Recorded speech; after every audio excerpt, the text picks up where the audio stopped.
પોરબંદરના બરડા ડુંગરમાં પર્યાવરણ અને પ્રકૃતિની ઘોર ખોદી અને બુટલેગરોએ મોટું નુકસાન પહોંચાડ્યું છે।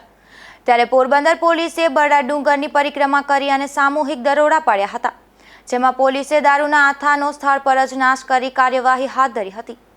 પોરબંદર પોલીસ અધિક્ષક ભગીરથસિંહ જાડેજા દ્વારા બરડા ડુંગરમાં પ્રોહિબિશનની પ્રવૃત્તિ નેસ્તનાબૂદ કરવા માટે તેમની સાથે એલસીબી શાખા incharge police inspector R K. Kabariya, Ranavav police station તથા એલસીબી શાખા પોરબંદરના પોલીસ સ્ટાફના માણસોને સાથે રાખી અલગ અલગ ટીમો બનાવી રાણવાવ બરડા ડુંગર વિસ્તારમાં દેશી દારૂની ભઠ્ઠીઓ શોધી કાઢવા દરોડા પાડ્યા હતા, જેમાં અલગ અલગ જગ્યાએ રેડ કરી દેશી દારૂની 3 ભઠ્ઠીઓ પકડી પાડી કાયદેસરની કાર્યવાહી કરી હતી અને હાજર નહીં મળી આવેલ દારૂના 3 ધંધાર્થીઓ મેરા જેશાભાઈ મોરી, રાજુ ભીમાભાઈ અને રામા બધાભાઈ કોડિયાતર સામે ગુનો નોંધી કાર્યવાહી હાથ ધરી છે।